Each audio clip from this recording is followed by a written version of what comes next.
咧有啲例子，呢個係俾 K 至4年班傾偈啦嚇。小朋友，你中意食乜嘢啊？中唔中意睇電視啊？呢個咧就係睇書咯嗬。睇完部書之後，你明唔明啊？古仔邊講乜嘢啊？主角係邊個啊？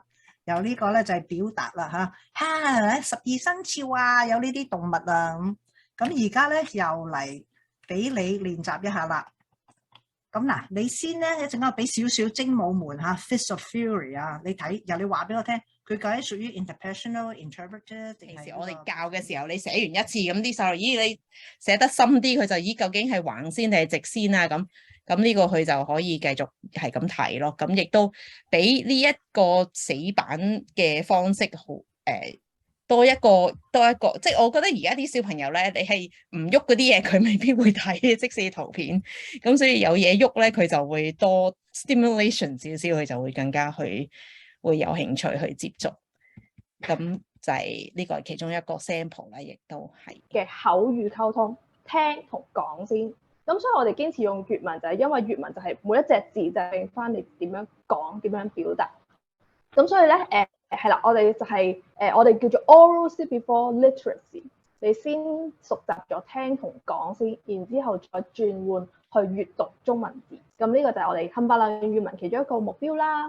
咁其次咧，我哋就會用粵拼啦，一樣啦。粵拼咧，其實就係當幫到學生，當佢未認到中文字嘅時候，嗰個拼音咧就可以幫到，譬如非華語嘅學生啦，或者 heritage learner 啦，佢哋比較熟習拼音呢個模式嘅話，咁佢就可以快速咁樣掌握。其中咧就係用音樂譜嗰個五線譜咧拎開兩條，咁就係 Do Re Mi Fa So 咧。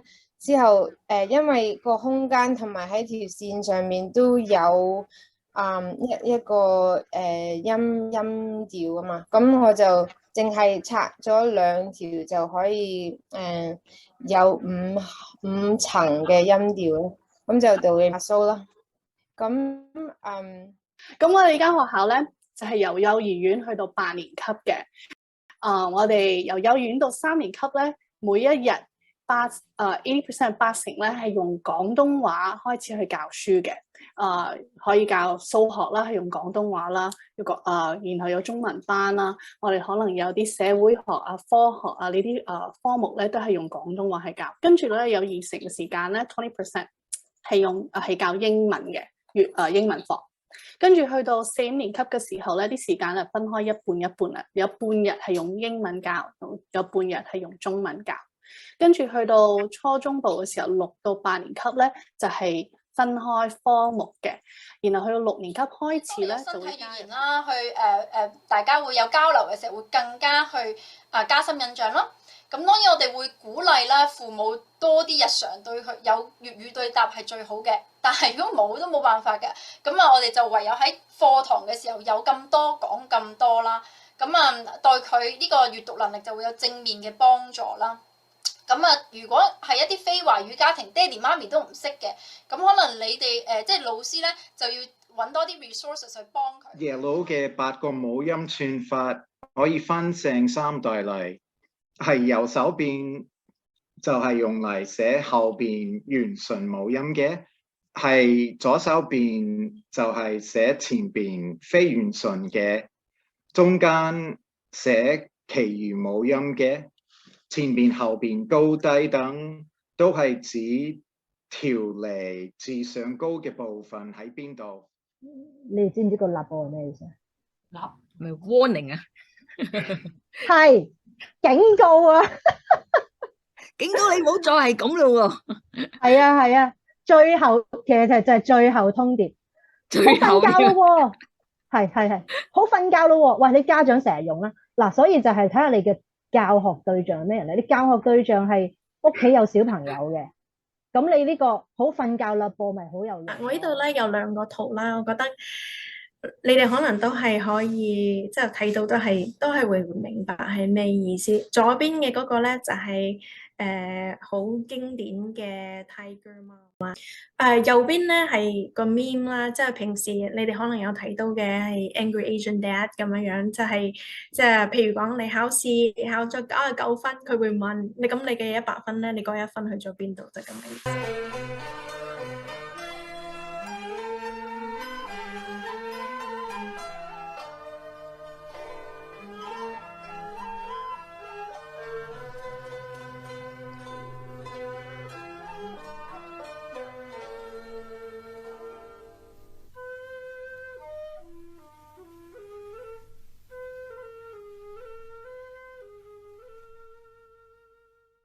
有淨腸粉，有蝦米腸粉，你會食邊樣？我會食淨腸粉，不過我最中意係叉燒腸粉，同埋蝦。我諗我中意蝦腸粉多過蝦米。點解咧？我諗我中意佢鮮蝦多啲。咁咧就你好中意嗰部電影，我先聽你講先。你點解好中意嗰部電影？簡單嚟講就係劉德華呢個人物就覺得佢對自己個雖然唔係家人，不過佢當土姐當係一個好似家人一樣。你哋點樣睇香港而家呢一種偶像文化啦，或者係追星文化？我覺得個音樂唔係咁好聽，但係我亦都開心有呢啲咁受歡迎嘅音樂，因為會令多啲人嚟聽廣東歌同埋用廣東話啦。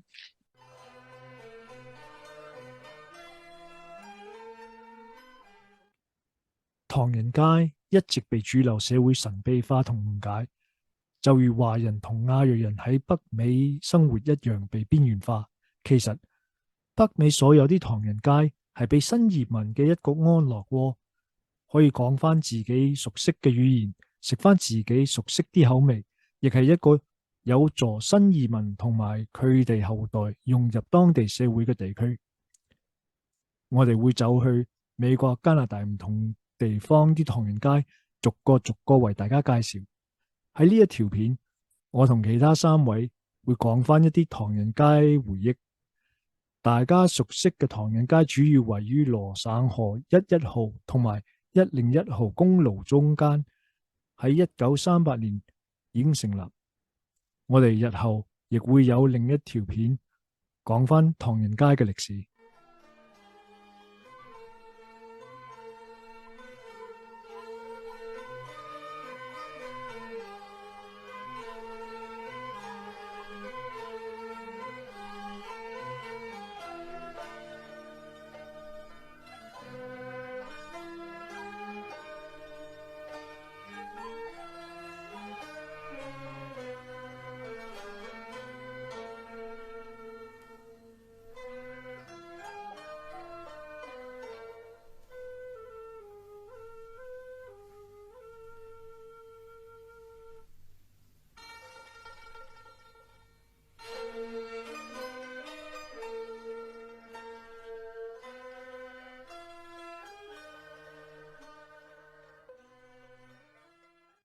That is one of the ways in which food and the consumption of food and imagery about food becomes very central to the development of Chinese Canadian communities. And of course, when you're talking about Asian North American identity and food, you also have to talk about bubble tea. Because at this point, bubble tea is an identity in and of itself. It's closely tied to personal identity economics, which is the idea that you use your marginalized identity as a form of social currency. And boba liberalism is a good example of how personal identity economics can be twisted by members of that community for personal gain. So boba liberalism is thinking t-shirts, products, and merchandise are the main way of affirming one's racial identity. It's capitalist consumption presented as Asian Pacific Islanderness. And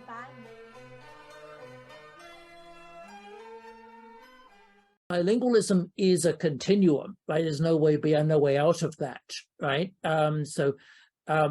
Some people have said, how do I achieve native-like bilingual, how do I achieve native-like proficiency as a bilingual or for my bilingual children? I would try not to think of it that way, right? Because, I mean, it can happen, but achieving native-like proficiency in both languages is quite rare, I would say, right? Maybe it can happen if you stick to it and the conditions are perfect, but the conditions rarely are perfect. So, I mean, I talked about one parent, one language, but an obvious problem with that is does it result in 50-50 distribution of the kind of rule of thumb in the literature that says bilingual children need at least 30% input in the other language, but it's not very scientific. It's just a rule of thumb. So we will count the child as being in a bilingual environment if they have at least 30% of the minority language, but there's nothing magic about the 30%, right? So if you're having, say, 20 or 25% Cantonese in your environment, then you're probably going to become some kind of heritage speaker, right? But that's 好過冇, as we say. It's a lot better than none, right? And we know that heritage speakers have a huge advantage. So even if you just heard some Cantonese as a child, even if you stopped speaking it, then you have a huge advantage, right? Which is that if you then go to live in a Cantonese community or marry a full Cantonese speaker or whatever, you are able to, you have a huge head start in learning the language or speaking the language later.